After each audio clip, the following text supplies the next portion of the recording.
Dul, itu di depan lu. Dan Adul bilang lagi, nggak ada Mar, nah itu tuh pendakinya ada di deket Bipak. Gua tengok ke Bipak, nggak ada sama sekali. Dan situ angin gede, keluar jam setengah 6. Dan di situ Adul setelah gua nengok ke Bipak dan angin pun tiba, wah,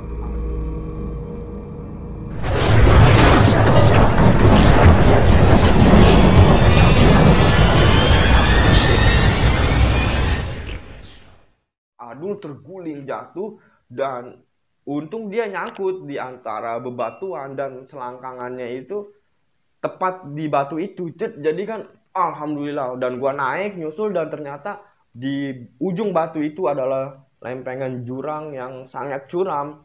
Dan gua di situ bersyukur, alhamdulillah lu masih bisa selamat. Kalau misalnya nggak ada batu ini nih, mungkin gua nggak tahu lu bisa ngeguling ke jauh, kata gua, ke dalam sana kan, kata gua. Dan Adul pun di situ shock dan dia kaget dan memeriksa barang bawaannya. Ternyata dompetnya hilang. Nah, di situ Adul khawatir karena semua surat-surat pentingnya itu ada di dompetnya. Dan gua bilang aja, Dul, udah tenang, lu turun aja ke Bivak. Tuh, gua udah masakin mie, gua udah masakin kopi, gua seduh kopi, udah. Rokok juga ada di sana. Dan Adul pun turun ke Bivak dan gua naik nyari dompetnya Adul. Adalah 5 kali balik, gua ke atas, gua turun lagi, ke atas, ke kanan, ke atas, ke kiri, turun lagi, gua melebar. Dan akhirnya di situ gua sama sekali tidak menemukan dompet Adul, entah jatuhnya di mana karena waktu itu sudah jam setengah 6 dan udah agak gelap.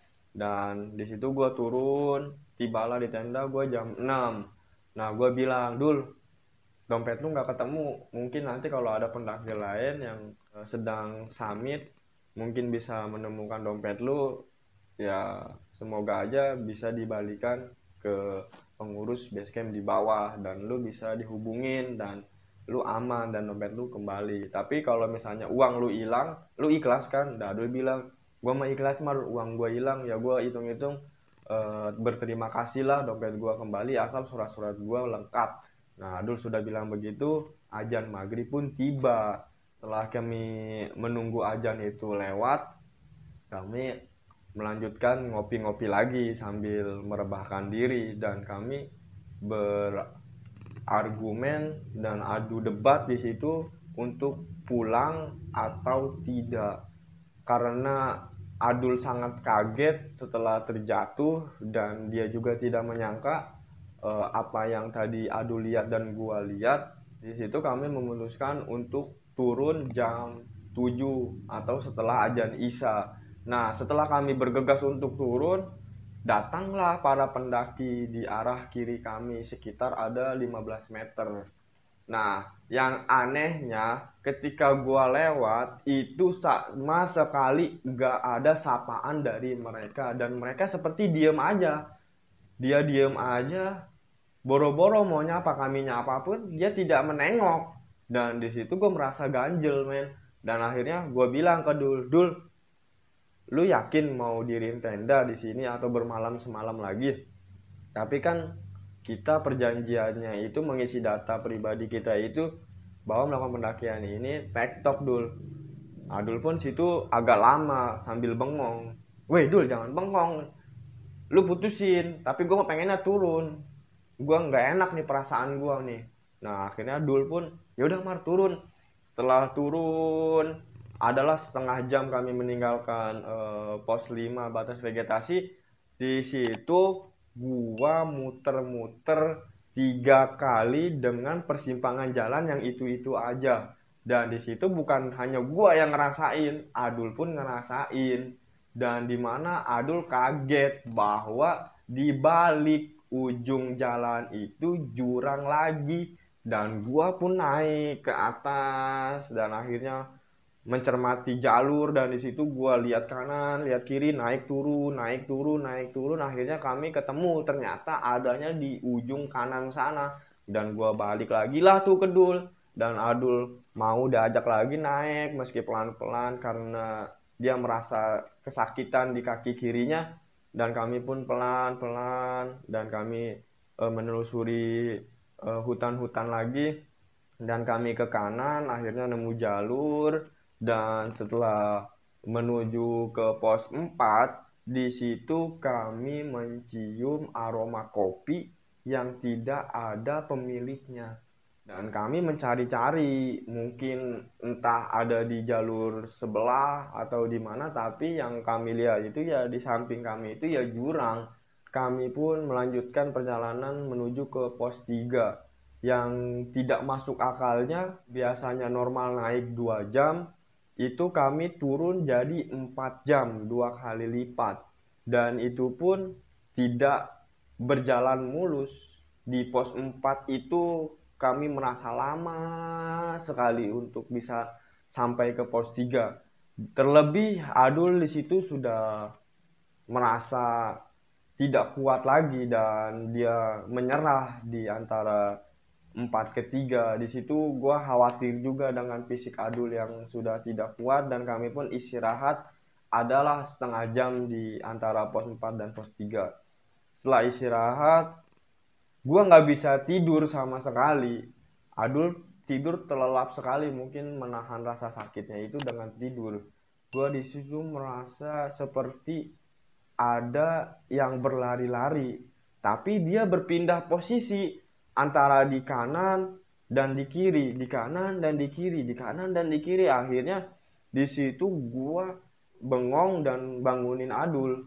Dul, ayo dul, ayo dul. Di pos 3 kita aman, di pos 3 gua aman. Di situ gua panik men, karena yang berlari itu kanan kiri tapi tidak ada bentuknya, sedangkan di kanan kiri gue itu adalah pohon-pohon rimbun dan jurang men. Dan akhirnya di situ gue bangunin Adul bangun, nanyain kenapa lu Mar kok panik amat. Ya udah Dul, kita di pos 3 aman. Nah setelah gue melanjutkan perjalanan bersama Adul, di situ Adul merasakan apa yang gue rasain.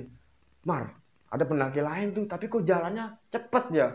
Itu kita diam dulu, dan Adul sama gue merasakan apa yang gue rasain tadi di atas.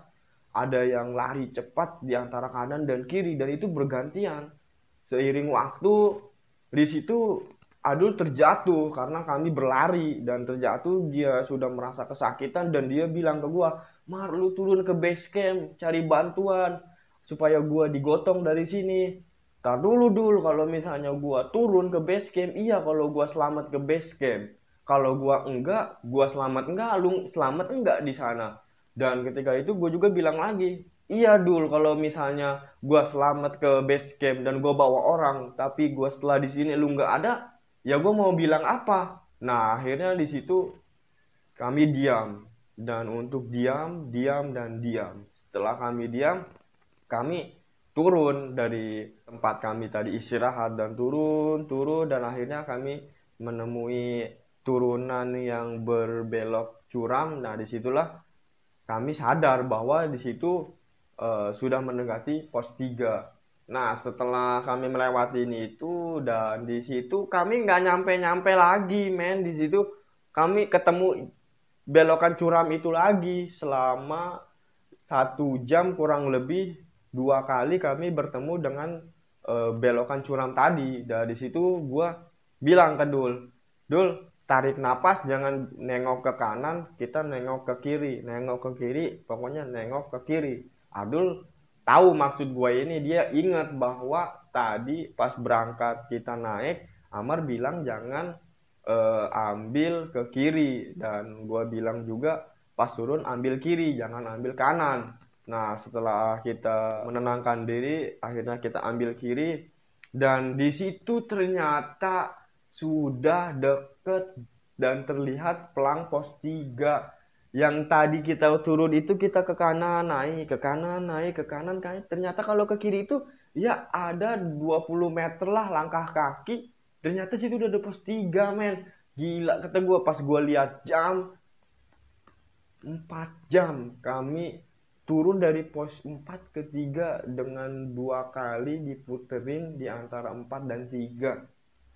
Setelah di pos 3, baru aja gue duduk di pos 3, angin kencang, buar, dan pandangan mata itu banyak sekali. Gue berpikir positif, wah itu babi atau binatang yang sedang ada di sana, tapi itu melingkari kami berdua.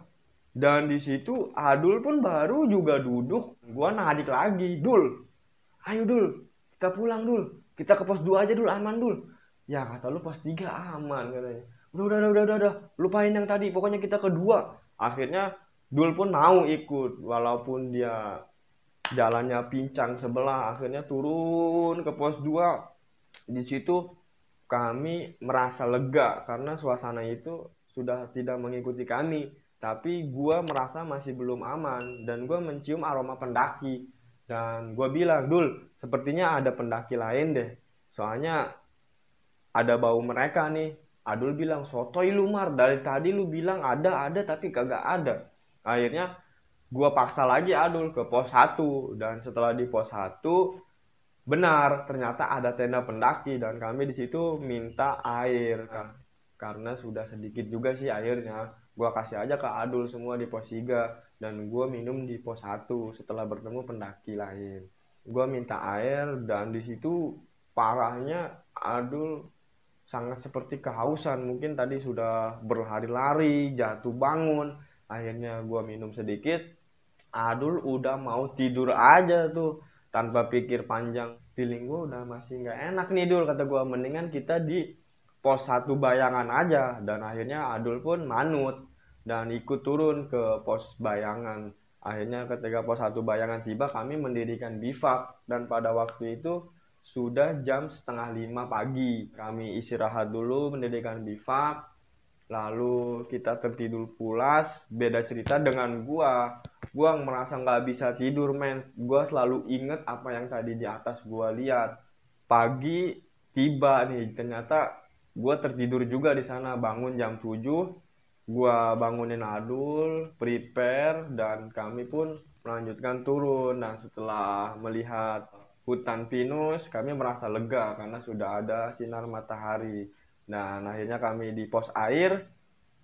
Di situ gua ninggalin Adul karena gua udah sangat haus sekali karena air Adul yang menghabisinya. Akhirnya gua lari ke pos air, Adul gua tinggalin dan baru gua buka botol, Adul udah di belakang gua. Ternyata dia bisa lari juga, mungkin dia udah fit kembali ya. Dan di situ merasa gua tertawa-tawa, di situ gua bercerita. Adul pun mencurahkan apa yang dia rasain. Di situ kami ngobrol adalah 2 jam sambil makan dan sarapan pagi. Adul bilang, Mar, jangan kapok ya naik sama gua. Gua nggak kapok dulu sama lu, tapi lu jaga ucapan. Nah, sebelumnya Adul ini naik tidak dijaga ucapannya. Alah, hal-hal seperti itu mah nggak ada. Dan apalagi gue udah pernah naik ke Gunung Merapi, ya baru selamat, gampang lah. Nah, mungkin di situ Adul kena imbasnya dan di situ pun gua juga selalu mengcover dia, apalagi gua jadi leader, gua jadi sweeper. Nah, di situ tanggung jawab gua juga berat. Setelah bercerita, dia meminta maaf. Akhirnya kami turun ke base camp, mengobati kaki Adul yang pada di pos 5 itu dia terguling. Nah, setelah bercerita dan pengurus kun bilang bahwa sebulan atau 2 bulan lalu ada pendaki yang hilang di sana. Pelajaran yang gua ambil dari pengalaman gua kemarin, ternyata kita harus menjaga ucapan dan sikap. Walaupun kita sudah mendaki gunung yang lain, jangan sampai kita menyamai gunung yang kita daki pada waktu itu sama gunung yang sudah kita daki pada masa silam. Nah, semua gunung itu memiliki medan dan ceritanya yang berbeda tentunya. Karena walaupun gua udah naik ke Gunung Slamet, terus gua naik ke Gunung Slamet, itu cerita dan kejadiannya itu pasti berbeda. Dan tidak semua itu sama rata, mau rendah, mau tinggi, ya tetap kita harus berbekal diri, menyiapkan diri dan berpengetahuan yang lebih pentingnya ya supaya kita bisa menghandle ketika ada sesuatu yang terjadi dan itu di luar nalar kita. Nah, di situ kita harus mengcover diri kita. Nah, bagaimana cerita keseruan dari gua? Semoga kalian bisa mengambil pelajaran dari cerita ini. Terima kasih untuk kalian semua. Sebelum gua undur diri, untuk kalian yang belum subscribe, ayo subscribe ke channel ini dan nyalakan lonceng notifikasinya agar tidak tertinggal cerita selanjutnya. Terima kasih, gua Amar. Sampai jumpa.